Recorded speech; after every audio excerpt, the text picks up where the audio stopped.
নমস্কার, আপনারা দেখছেন মুর্শিদাবাদ নিউজ সংবাদ। আজকের তাজা কয়েকটি খবর। প্রথমে দেখে নিব শিরোনাম। মাত্র ২৫০০ টাকার লোভে 9mm নিয়ে তৃণমূল কাউন্সিলরের উপর হামলা করতে কলকাতায়। কলকাতায় নিমতলা ঘাটের কাছে কাঠের গুদামে আগুন, ২০টি ইঞ্জিনের চেষ্টায় প্রায় ৭ ঘণ্টা পরে নিয়ন্ত্রণে। উত্তরপ্রদেশের হাসপাতালে আগুন লেগে মৃত ১০ শিশু, উদ্ধার কমপক্ষে ৩৭। দুর্ঘটনা কি শর্ট সার্কিট থেকেই? এতক্ষণ শুনছিলেন সংবাদ শিরোনাম, দেখে নিন বিস্তারিত। তাজা খবর পেতে চ্যানেলটিতে সাবস্ক্রাইব করুন। সুশান্ত ঘোষকে পিস্তল তাক করা যুবরাজ সিংহ পুলিশি জিজ্ঞাসাবাদে জানিয়েছেন, তার উপর খুনের ভার ছিল না। ১০৮ নম্বর ওয়ার্ডের তৃণমূল কাউন্সিলরকে ভয় দেখানোর দায়িত্ব ছিল। তার সঙ্গে ছিলেন ২ জন। মাত্র ১০,০০০ টাকার জন্য কলকাতার তৃণমূল কাউন্সিলর সুশান্ত ঘোষকে খুনের চেষ্টা করেছিলেন আততায়ীরা। আর হাতে হাতে ২৫০০ টাকা পাবেন, ওই প্রতিশ্রুতি পাওয়ার পর বিহার থেকে ২ সঙ্গীকে নিয়ে শুক্রবার কলকাতায় আসেন অভিযুক্ত। বিহার থেকে হাওড়া ট্রেনে, তারপর ট্যাক্সি চেপে কলকাতা বন্দর এলাকায় উঠেছিলেন তারা। শুক্রবার হামলার আগে পার্ক সার্কাস এলাকায় আসেন ওই আততায়ী। সুশান্ত কাণ্ডের তদন্তে নেমে এমনই তথ্য জানতে পেরেছে পুলিশ। শনিবার কলকাতার এক ট্যাক্সি চালককেও গ্রেফতার করা হয়েছে। ধৃতের নাম আহমেদ। তার ট্যাক্সিতে চেপেই অভিযুক্তেরা কলকাতায় ঘোরাঘুরি করছিলেন বলে জানতে পেরেছেন তদন্তকারীরা। বাকি অভিযুক্তদের খোঁজ চলছে। শুরু হয়েছে মূল ষড়যন্ত্রকারীর খোঁজও। ১০৮ নম্বর ওয়ার্ডের তৃণমূল কাউন্সিলরকে খুনের চেষ্টার অভিযোগে শুক্রবার রাতেই এক তরুণকে গ্রেফতার করে পুলিশ। ধৃতের নাম যুবরাজ সিংহ। তাকে জিজ্ঞাসাবাদ করে জানা যায়, আদতে তিনি বিহারের বৈশালীর বাসিন্দা। সুপারি নিয়ে ২ সঙ্গীকে নিয়ে বৃহস্পতিবার কলকাতায় আসেন ওই তরুণ। পুলিশের কাছে ধৃত জানিয়েছেন, তাদের ১০,০০০ টাকা দেওয়া হবে বলে ডেকে আনা হয়। ২৫০০ টাকা হাতে হাতে পেয়ে যাবেন বলার পরে অপারেশনে নামেন। বিভিন্ন এলাকার সিসিটিভি ফুটেজ পরীক্ষা করে তদন্তকারীরা জানতে পেরেছেন, বৃহস্পতিবার ট্রেন থেকে হাওড়া স্টেশনে নামেন ৩ জন। তারপর ট্যাক্সি চেপে যান কলকাতা বন্দর এলাকায়। শুক্রবার সন্ধ্যায় ওই ট্যাক্সিতেই পার্ক সার্কাস চত্বরে আসেন অভিযুক্তেরা। সেখান থেকে বাইপাস চত্বরে যান। জনৈক ইকবালের সঙ্গে দেখা হয়।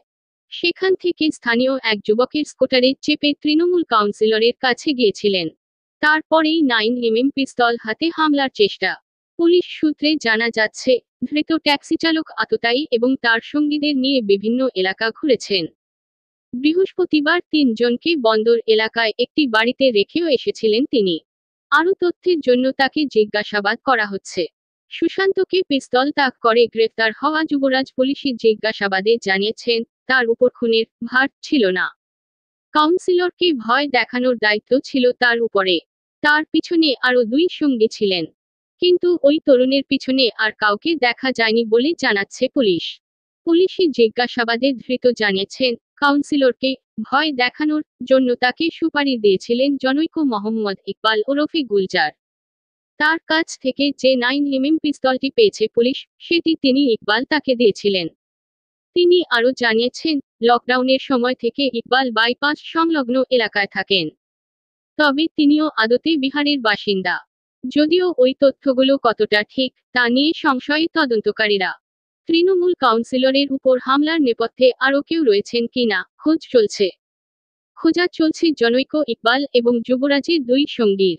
অন্যদিকে, শুক্রবার রাতের ঘটনার পরে সুশান্তের নিরাপত্তা বৃদ্ধির সিদ্ধান্ত নিয়েছে কলকাতা পুলিশ।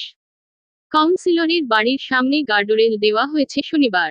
আগে সুশান্তের নিরাপত্তার জন্য কলকাতা পুলিশের স্পেশাল ব্রাঞ্চের ২ নিরাপত্তারক্ষী ছিলেন। এবার নিরাপত্তা দ্বিগুণ করছে পুলিশ। সুশান্ত জানিয়েছেন, তাকে খুনের চেষ্টার পর দলের শীর্ষ নেতৃত্ব উদ্বিগ্ন। তৃণমূলের সর্বভারতীয় সাধারণ সম্পাদক অভিষেক বন্দ্যোপাধ্যায় ফোন করে তার খোঁজ নিয়েছেন। একে তৃণমূলের রাজ্য সভাপতি সুব্রত বক্সী, দক্ষিণ কলকাতা জেলা তৃণমূলের সভাপতি দেবাশিস কুমারের সঙ্গে কথা হয়েছে সুশান্তের। তৃণমূল কাউন্সিলর বলেন, দল এবং নেতৃত্ব আমার পাশে আছেন। আমি এর শেষ দেখে ছাড়ব। শুক্রবার রাত ১:৩০ নাগাদ আগুন লেগেছিল নিমতলা ঘাটের কাছে একটি কাঠের গুদামে। দমকলের 20টি ইঞ্জিনের চেষ্টায় শনিবার সকাল 8:40 নাগাদ আগুন নিয়ন্ত্রণ আসে। শুক্রবার বেশি রাতের দিকে কলকাতার নিমতলা ঘাটের কাছে একটি কাঠের গুদামে আগুন লাগাকে কেন্দ্র করে আতঙ্ক ছড়িয়েছে। প্রাথমিকভাবে জানা গিয়েছে, আনুমানিক রাত 1:30 নাগাদ মহর্ষি দেবেন্দ্র রোডের ধারে ওই কাঠের গোলায় আগুন লাগে। দুর্ঘটনার খবর পেয়ে দমকলের 20টি ইঞ্জিন ঘটনাস্থলে পৌঁছয়। প্রায় 7 ঘন্টার চেষ্টায় সকাল 8:40 নাগাদ আগুন নিয়ন্ত্রণে আসে। দুর্ঘটনায় কারো প্রাণহানি না হলেও আশপাশের একাধিক বাড়ি ক্ষতিগ্রস্ত হয়েছে। প্রাথমিকভাবে জানা যাচ্ছে, প্রায় 17টি পরিবার ক্ষতিগ্রস্ত হয়েছে। অগ্নিকাণ্ডের খবর পেয়ে রাতেই দুর্ঘটনাস্থলে পৌঁছে গিয়েছিলেন দমকল মন্ত্রী সুজিত বসু। রাজ্যের নারী ও শিশু কল্যাণ মন্ত্রী তথা স্থানীয় বিধায়ক শশী পাজাও সকালে ছিলেন দুর্ঘটনাস্থলে। ক্ষতিগ্রস্তদের পাশে থাকার বার্তা দিয়েছেন শশী। তাদের পুনর্বাসনেরও আশ্বাস দিয়েছেন তিনি। কিভাবে আগুন লাগলো সে বিষয়টি এখনো স্পষ্ট নয়। স্থানীয়দের একাংশের দাবি, রাতে আগুন লাগার পর তারা বেশ কয়েকটি বিস্ফোরণের শব্দ শুনতে পেয়েছেন। অনুমান করা হচ্ছে, গ্যাস সিলিন্ডার ফাটার কারণে ওই বিস্ফোরণ হয়েছে।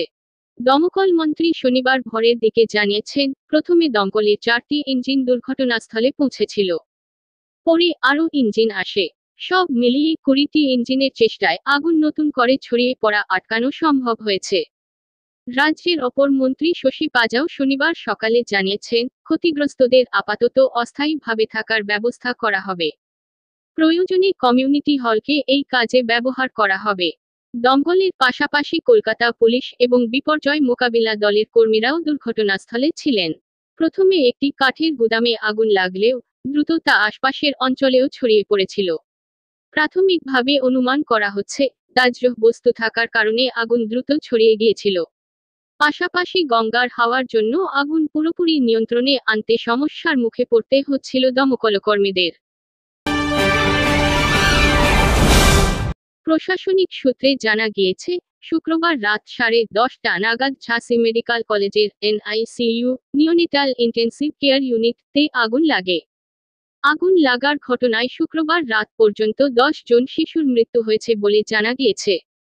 হাসপাতালে আগুন লেগে অন্তত 10 শিশুর মৃত্যু হয়েছে উত্তরপ্রদেশের ঝাঁসিতে। উদ্ধার করা হয়েছে কমপক্ষে 37 শিশুকে। শুক্রবার রাতে ঝাঁসি মহারানী লক্ষ্মীবাঈ মেডিকেল কলেজ ও হাসপাতালে আগুন লাগে। প্রাথমিকভাবে মনে করা হচ্ছে, শর্ট সার্কিট থেকেই হাসপাতালের শিশু বিভাগে আগুন লেগেছে। উত্তরপ্রদেশের মুখ্যমন্ত্রী যোগী আদিত্যনাথ এই ঘটনায় মৃতদের পরিবারের প্রতি সমবেদনা জানিয়েছেন। ঘটনাস্থলে যাচ্ছেন রাজ্যের উপমুখ্যমন্ত্রী ব্রজেশ পাঠক। প্রশাসনিক সূত্রে জানা গিয়েছে, শুক্রবার রাত 10:30 নাগাদ ঝাঁসি মেডিকেল কলেজের NICU নিওনেটাল ইন্টেন্সিভ কেয়ার ইউনিট-তে আগুন লাগে। আগুন লাগার ঘটনায় শুক্রবার রাত পর্যন্ত 10 জন শিশুর মৃত্যু হয়েছে বলে জানা গিয়েছে। ঘটনাস্থলে পৌঁছয় দমকলের 6টি ইঞ্জিন। দমকলের ইঞ্জিন ঘটনাস্থলে পৌঁছানোর আগেই NICU এর জানলা ভেঙে চিকিৎসক ও হাসপাতাল কর্মীরা রোগীদের অনেককে বাইরে বার করতে সক্ষম হন। অনেক শিশুকেই নিরাপদ জায়গায় নিয়ে যাওয়া হয়। প্রাথমিকভাবে দমকলের অনুমান, শর্ট সার্কিটের কারণেই আগুন লেগেছে। মৃত শিশুদের পরিবার কান্নায় ভেঙে পড়ে।